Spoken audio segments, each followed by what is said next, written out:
paz a todos, queridos amigos e irmãos. Em preparo para o nosso estudo, iremos ler uma página do livro Vida Feliz, de Divaldo Franco, pelo Espírito Joana de Ângeles. Lição 40. Enquanto alguém estiver sendo acusado, mantém-te em silêncio. Os acontecimentos, quando estouram, têm antecedentes que são ignorados pela maioria dos circunstantes. As coisas nem sempre são conforme se apresentam, mas consoante nos seus valores íntimos. Não faças coro com as acusações expostas. O delinquente e o infeliz pecador merecem, quando menos, comiseração e oportunidade de reeducação. Agora, queridos amigos, vamos fechar os nossos olhos para a nossa prece. Querido Mestre Jesus, aqui estamos reunidos em seu nome para agradecer por mais esse trabalho que dá-se início. Abençoa, Mestre querido, o nosso expositor, que possamos todos, Mestre, absorver os ensinamentos que iremos receber nesse momento. Obrigada, Jesus, obrigada, meus amigos espirituais, que assim seja, graças a Deus. E agora, passamos a palavra ao nosso expositor. Olá, queridos amigos do Centro Espírita Luz e Caridade de Santa Cruz. É com muita alegria, com muita gratidão que eu venho aqui a esta casa, a convite do Alexandre e da Érica, participando desse projeto, né, que é um projeto educativo, doutrinário, sobre a valorização da vida. E hoje o tema que nos foi pedido foi falar sobre Em Busca da Iluminação Interior. Então, nós pedimos aqui a Jesus que nos ampare, que nos ilumine, que nos intua, para que a gente possa levar as melhores reflexões, porque fazendo esse estudo, com certeza, me fez ter muitas reflexões sobre a nossa vida, né? Principalmente, vamos dizer aqui, particularmente a minha vida. Então, eu gostaria de começar pensando aqui nas questões que Kardec levantou em O Livro dos Espíritos, mas principalmente naquele objetivo do que é o nosso objetivo de estarmos aqui encarnados. Por que nós encarnamos? Por que estamos aqui nesse mundo de provas e expiações, passando por dificuldades, passando por alegrias? Então, Kardec, na pergunta 132 do Livro dos Espíritos, pergunta aos espíritos qual o objetivo da nossa encarnação. E os espíritos respondem a Kardec que Deus lhes impõe a encarnação com o fim de fazê-los chegar à perfeição. Então, essa é a nossa meta, é aquilo que nós temos que buscar, a nossa iluminação interior, para que possamos chegar à perfeição e que possamos estar com Jesus e com o Pai, fazendo parte desse reino de Deus, que está dentro dos nossos corações. E a gente sabe que desde sempre, nos primórdios da humanidade, sempre tivemos reveladores que nos trouxeram mensagens, e essas mensagens sempre foram para nos ensinar caminhos de comunhão com o Pai, de como podemos nos identificar, fazer nos identificarmos nossas vidas com as leis divinas, que elas existem desde sempre e que foram deixadas em nossas consciências, assim como também nos respondem os Espíritos no Livro dos Espíritos, na pergunta 621. E aí a gente sabe, né, falando aqui rapidamente de alguns desses reveladores, porque foram muitos, começando aqui a gente lembrando de Krishna, que nos fala do conhecimento das leis divinas, depois veio Moisés, que nos vem falar da importância do Deus único e da conexão com Deus, e Buda, que veio, Siddhartha Gautama, que veio nos falar dessa busca do eu interior.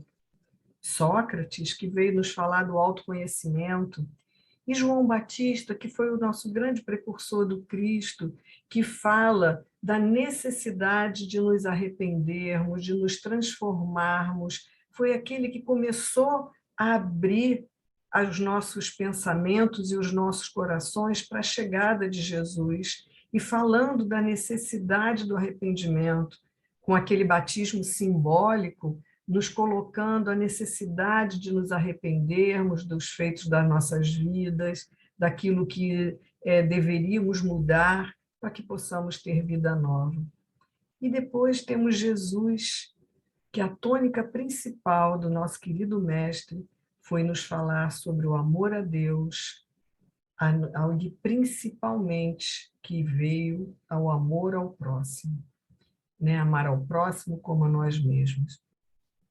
E depois disso tudo, nós temos essa doutrina de bênçãos e de luz em nossas vidas, que Gandhi, né, chega a falar, aqui, aliás, falando sobre Jesus ainda, né, falando sobre Jesus, né, quando ele fala de tudo isso, e tem uma frase de Gandhi que ele nos diz que se todos os livros sacros da humanidade se perdessem e só se salvasse o Sermão da Montanha, nada estaria perdido.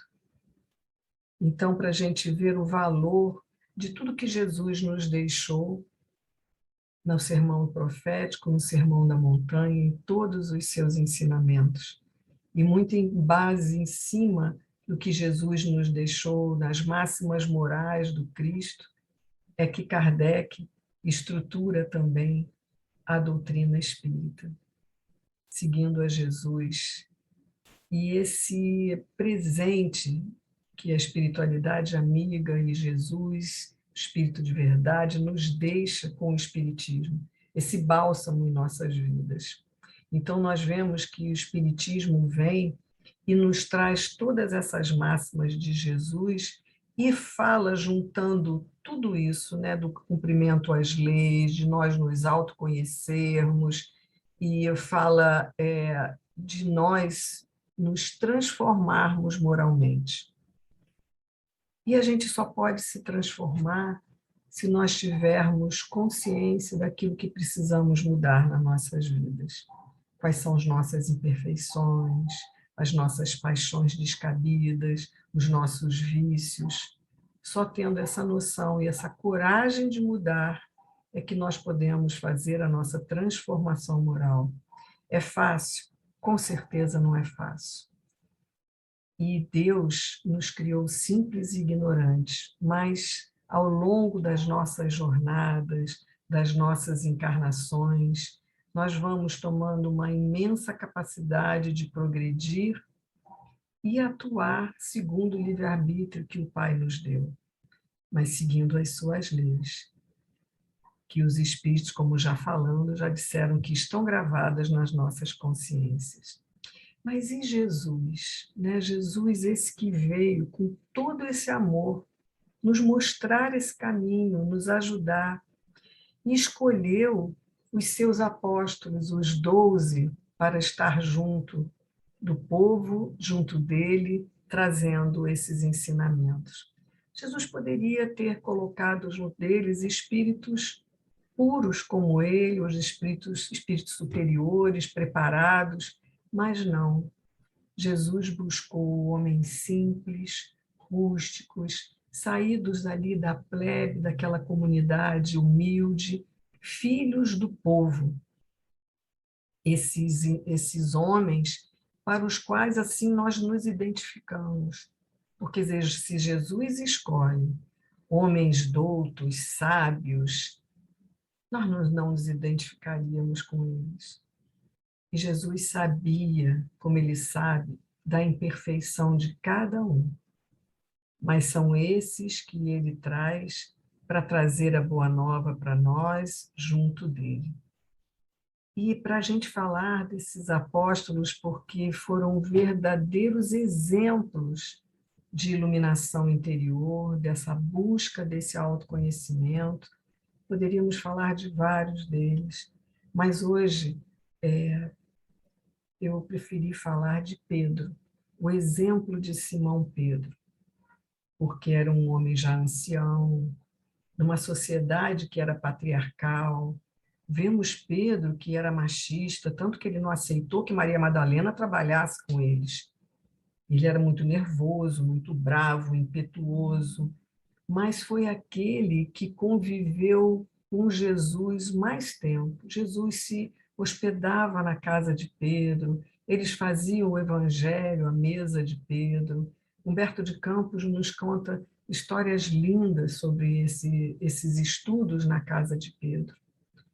E Pedro questionava Jesus, colocava as suas inquietações, e a gente sabe que Pedro não era uma pessoa fácil. E aí, Humberto de Campos, em Boa Nova, ele nos conta aquele momento da última ceia, quando Jesus vai falar para eles, para os 12, que está chegando o momento da partida dele. E Pedro, sempre daquele jeito dele, fala: Senhor, afinal, para onde vais? E o mestre, né, lança um olhar bem sereno, fazendo-lhe sentir o interesse que causava a sua curiosidade, e fala para ele: ainda não te encontras preparados para seguir-me, Pedro. O testemunho é de muito sacrifício e de extrema abnegação, e somente mais tarde entrarás na posse da fortaleza indispensável.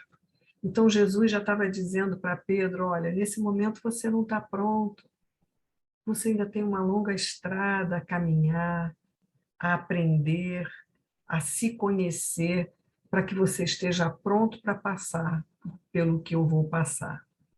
Mas Simão Pedro, no entanto, desejando provar por palavras aos companheiros o valor da sua dedicação, acrescentou com ênfase no propósito de impor confiança ao Messias: eu não posso seguir-vos, acaso, mestre? Podereis duvidar da minha coragem? Então eu não sou um homem? Por vós eu darei a minha própria vida. Olha só, né? Jesus sorri e pondera: Pedro, a tua inquietação se faz credora de novos ensinamentos. A experiência te ensinará melhores conclusões. Então aqui Jesus está dizendo para ele: olha, esse jeito inquieto, esse jeito intempestivo, te faz necessário ter novos ensinamentos para que você se modifique. Porque ele também continua dizendo: porque em verdade te afirmo que esta noite o galo não cantará sem que me tenhas negado 3 vezes. Pedro então fica louco com essa afirmativa de Jesus e fala para ele: julgai-me então um espírito mau e endurecido a esse ponto. Se sentindo ofendido, Pedro estava, né? E Jesus fala: não, Pedro. Fala com muita doçura: eu não te suponho ingrato ou indiferente aos meus ensinos, mas vais aprender ainda hoje que o homem do mundo é mais frágil do que perverso. Então a gente sabe que foi a última ceia e que Jesus dali já iria partir para o cárcere. Então aqui Jesus, olha que ensinamento, que ele vai fazer com que o Pedro perceba que nós que estamos aqui hoje, eles que estavam lá e que provavelmente nós também estivemos por lá naquela época, que nós que estamos aqui neste mundo somos muito mais frágeis do que perversos. E aí acontece o que nós já sabemos, né? Jesus vai preso, Pedro acaba negando por 3 vezes, e quando ele nega pela terceira vez e que o galo canta, a ficha de Pedro cai. Ele enxerga o seu tamanho, quão pequenino ele é, todas as suas imperfeições, as suas fragilidades, e a partir daí, Pedro começa a sua reforma íntima, sabendo daquilo que ele é capaz, daquilo que ele não é capaz, e com profunda dor em seu coração, ele via o quanto ele era frágil. Mas nós vamos ver essa transformação de Pedro, porque o tempo passa e vamos vendo Pedro liderando a casa do caminho, atendendo a todos os desvalidos, mas profundamente modificado. E aqui queremos lembrar até de uma passagem do livro Paulo e Estevão, que é esse primor em nossas vidas. E aí nós vamos vendo que estava acontecendo, né? A gente estava Pedro em Jerusalém, na casa do caminho, com Tiago, e tínhamos Paulo de Tarso com Barnabé em Antioquia. E até lá, ainda nesse momento, estavam acontecendo várias complicações sobre ainda alguns dogmas do judaísmo, principalmente no que diz respeito à circuncisão. Tiago, muito ainda ferrenho a esses dogmas, insistindo nessas práticas, Pedro já querendo tirar, porque isso não era uma prática prevista por Jesus. Paulo também, querendo atender aos gentios, falava: isso é algo do homem, não veio de Jesus, não veio de Deus. E havia essa briga. E aí Paulo, e estava a comunidade de Antioquia, também muito confusão sobre esse assunto, resolve chamar Pedro para apaziguar os ânimos. E Pedro vai, conversa com todos esses, fala sobre a não necessidade da circuncisão, porque não é nessas questões exteriores que nós vamos viver o evangelho. Mas aí Tiago fica sabendo e manda emissários lá com uma carta a Pedro. E Pedro muda de atitude, para de falar sobre o assunto. E Paulo senta, né, junto à assembleia daqueles da igreja, fala, ergue a sua voz ali e fica profundamente decepcionado com Pedro. E fala isso para todos, que estava decepcionado com as atitudes dele, frente a ele ter acalmado e não ter continuado as discussões sobre esse tema. Pedro está sentado, observando, escutando tudo aquilo com seu coração doído, os olhos cheios de lágrimas, mas que não desciam. Mas ele levanta, ergue a voz e vai lá falar. E fala assim: irmãos, disse nobremente, muito tenho errado neste mundo. Não é segredo para ninguém que cheguei a negar o Mestre no instante mais doloroso do Evangelho. Tenho medido a misericórdia do Senhor pela profundidade do abismo de minhas fraquezas. Se errei entre os irmãos muito amados de Antioquia, peço perdão de minhas faltas. Submeto-me ao vosso julgamento e rogo a todos que também se submetam ao julgamento do Altíssimo. Ficou todo mundo estupefato, compreendendo o efeito que ele produziu na plateia. Ele conclui: reconhecida a extensão das minhas necessidades espirituais e recomendando-me as vossas preces, passemos, irmãos, aos comentários do Evangelho de hoje. Peço ao nosso irmão Paulo de Tarso o obséquio de consultar e comentar as anotações de Levi. Então, Pedro aqui, a gente já vê um Pedro totalmente modificado, não mais intempestivo, não mais briguento.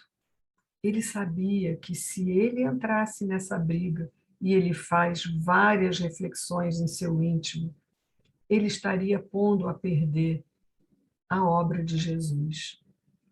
Então ele fica no meio dos dois, depois eles fazem umas assembleias, essa questão é tirada, mas mesmo assim, a gente vê um Pedro aqui altamente conciliador, em paz e atendendo à voz do Mestre. E até ele depois diz no próprio que Jesus aparece para ele falando sobre essa importância da continuidade da obra do Evangelho. E a gente vê que a escolha de Jesus, dos apóstolos, e principalmente de Pedro, nunca se baseou em Pedro ser perfeito ou não ser perfeito, ele ter ou não ter imperfeições. Ele sempre soube o que Pedro era, sempre soube o que cada um dos apóstolos era. Assim como Jesus sabe o que cada um de nós somos. Todas as nossas capacidades, as nossas imperfeições, as nossas dificuldades. E no caso dos apóstolos e de Pedro, ele os elegeu a si mesmo. Assim como ele nos elege, assim como ele nos diz que nenhuma ovelha estará perdida, porque um dia nós vamos chegar lá. Esse amor de Jesus e do Pai por nós. Então, o Pai nos ama infinitamente, assim como Jesus. E podemos comparar esse amor ao amor de mãe por nós, que simplesmente nos ama. Não vê as nossas imperfeições, façamos o que façamos. Podemos ver as portas dos presídios, né? Em dia de visita, quando um filho está preso, para a mãe, seu filho é sempre perfeito. E ela vai amar sempre, vai estar sempre pedindo por ele, velando por ele. E a gente tem exemplos, né, dentro dos livros, das obras de André Luiz. Nossa, quantos exemplos nós temos. Exemplo da mãe do próprio André Luiz, que vê o pai de André Luiz totalmente entregue àqueles mundos, né, aquelas regiões umbralinas, junto das duas amantes do qual ele desencaminhou, e ela, daquele amor profundo por todos eles, vai reencarnar para casar de novo com ele e trazer essas duas amantes que foram dele como filhas. Então a gente vê dessa forma, no livro Libertação também a gente tem exemplos lindos de mãe que também seu esposo está perdido, que as filhas estão tentando ajudar e não conseguem, ela também fala, vou reencarnar de novo, trazendo ele e os que ele desviou como nossos filhos. Então, a gente vê que a espiritualidade amiga e todos aqueles que nos precederam, que já voltaram, né, estão sempre velando por nós, tentando nos ajudar. Mas a gente sabe também que o nosso maior problema é o nosso orgulho, o nosso egoísmo e o nosso interesse pessoal.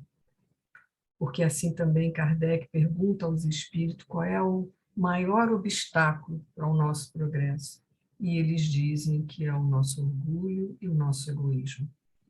E referindo-se às nossas questões, ao nosso progresso moral, né? E ele nos diz também qual é a característica dos espíritos imperfeitos. É o interesse pessoal. Porque eles dizem que o verdadeiro desinteresse é coisa ainda tão rara na Terra, que quando se patenteia, todos os admiram como se fosse um fenômeno, e não como uma coisa natural. E nós sabemos que nos mundos mais evoluídos, isso é ao contrário. É muito estranho se alguém fizer alguma ação por interesse pessoal. Então, nós temos uma longa jornada pela frente. E os espíritos nos dizem que o apego às coisas materiais constitui um sinal notório da nossa inferioridade. Porque quanto mais a gente se prende aos bens destes mundos, mais nós vamos alterando o nosso destino, mais sofrimento nós temos. Então, o que nós precisamos fazer para que nós possamos chegar a essa busca dessa iluminação é conseguirmos olhar para nós mesmos, para que nós possamos perceber o que nós fazemos por conta do nosso egoísmo, por conta do nosso orgulho, por conta de darmos asas às nossas paixões descabidas, aos nossos desejos infundados. Quantas petições nós fazemos ao Pai e a Jesus de desejos nossos que nós sabemos que, aliás, nós não sabemos, nós não temos noção de que aquilo não será para o nosso bem. E quando não conseguimos, através das nossas preces, às vezes nós nos revoltamos com Deus, mas o Pai sabe o que é melhor para nós. E tudo isso que a gente faz, que a gente olha durante as nossas imperfeições, do nosso egoísmo, do nosso orgulho, de só olharmos para o nosso umbigo, não olharmos para o outro, gera sofrimento para nós aqui e depois vai gerar em nossa vida futura também. Então, a primeira coisa a fazer para nós buscarmos essa iluminação interior é pararmos para enxergar, assumir e aceitarmos as nossas imperfeições. Sabemos que não somos perfeitos, vemos as nossas dificuldades, porque se a gente não parar para enxergar e analisar, nós vamos ver, nós não podemos ver o que nós podemos melhorar. Então, só percebendo as nossas imperfeições é que nós podemos ver o que nós temos para melhorar. E nós temos que perceber que esse processo a gente não para poder ficar olhando, observando e vendo como nós vamos agir. Não, é no dia a dia, na nossa vida, é trabalhando, é atuando, é convivendo, primeiramente com os nossos familiares, que é o nosso primeiro ponto de desafio em nossas vidas, a convivência em família. Aqui nós somos testados dentro da nossa casa, dos nossos parentes, somos testados todo dia. Nas nossas relações de trabalho, nas nossas relações na nossa casa espírita, nós passamos por testes diários. E nós temos que perceber e aprender a perceber as oportunidades que a vida nos oferece. Porque nem sempre queremos o que é melhor para nós, mas o Pai sabe o que é melhor para nós. Esses dias eu escutei de um palestrante dizendo que nós temos que aprender a florescer onde Deus nos plantou. Porque às vezes a gente não quer estar no emprego que nós estamos, a gente não tem dificuldades na casa espírita que nós estamos, aí vamos buscar outra, aí nós vamos ter dificuldade na outra casa espírita. E a gente não sabe perceber que nesses locais, e também já falamos das nossas dificuldades em nossas casas, é onde Deus nos colocou. E que nós temos que aprender a melhorar, a crescer, é nesse dia a dia, é lidando com as nossas dificuldades. A gente não pode esperar que o nosso jardim floresça para que a gente comece a tomar as atitudes, não.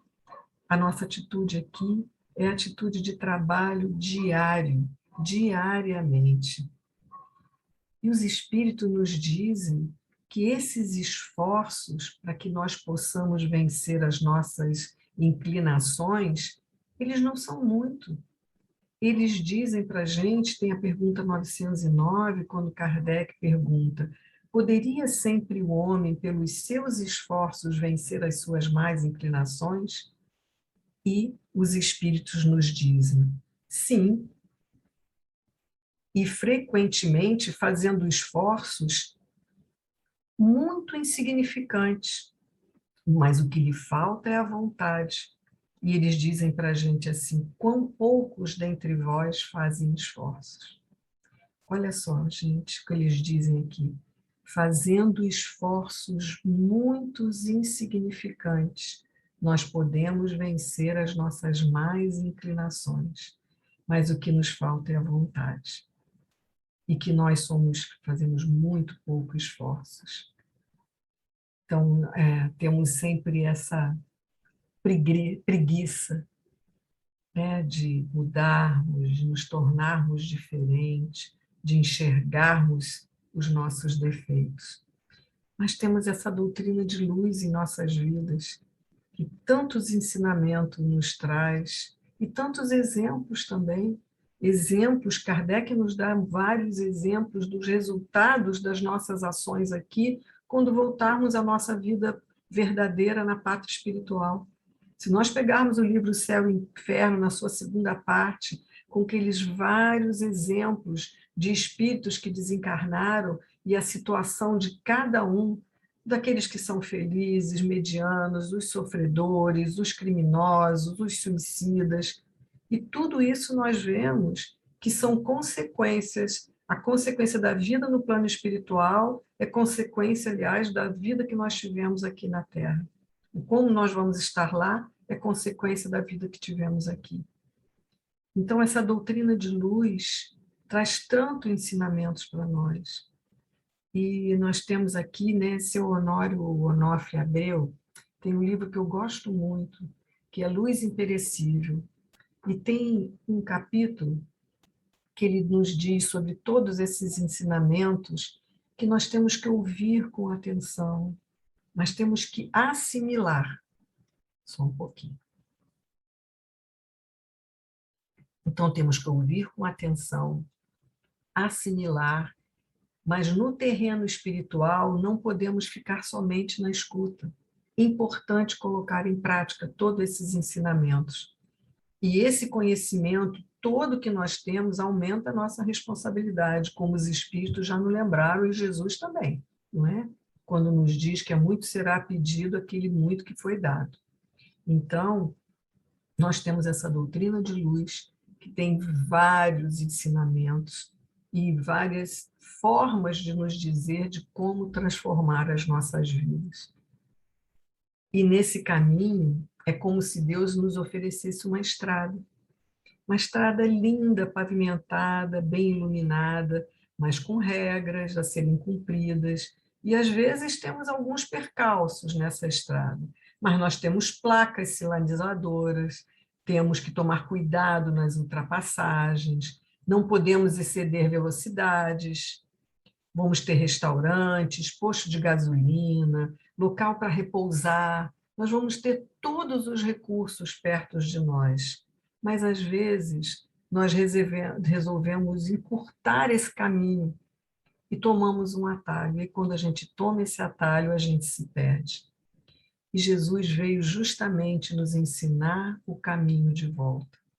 E aí nós podemos nos comparar àquele homem prudente, né, que constrói a sua casa sobre a rocha. E essa nossa casa mental, essa nossa casa interior, é dessa casa que nós estamos falando. E quando vem a chuva, os rios transbordam, os ventos sopram sobre a casa e ela não rui, porque ela está edificada sobre a rocha. E essa é a nossa meta, edificar a nossa iluminação interior, a nossa casa interior sobre essa rocha. Essa é a nossa meta da nossa autoiluminação. Mas para que a gente construa essa casa, nós temos que escolher bem todos os seus componentes, todos os seus materiais, temos que planejar o que nós vamos usar para construir a nossa casa. Será que é orgulhos, vaidades, preconceitos, e tantas outras, inveja, e egoísmo, e não compaixão dos outros? O que nós vamos usar para construir essa casa? Então, nós temos muito trabalho, nós temos que ter disposição para esse trabalho, temos que ser perseverantes, infinitamente perseverantes, porque nós temos tempo para isso. E se por um acaso não der certo, nosso Pai é tão misericordioso que nós teremos outra oportunidade. Mas que nós temos o hábito de dizer assim, não, isso não vai dar nessa. Isso nós vamos deixar para outra encarnação. E não é bem assim, não é? Então nós temos que pensar bem nessa fortaleza dessa casa que nós estamos construindo. Porque a gente constrói essa casa ao longo de múltiplas encarnações, mas às vezes, pela nossa falta de discernimento, pela nossa falta de vigilância, pela nossa falta de oração, de pedindo forças, preces, né, iluminação, caminhos, intuições, nós vamos vendo essa casa sendo derrubada.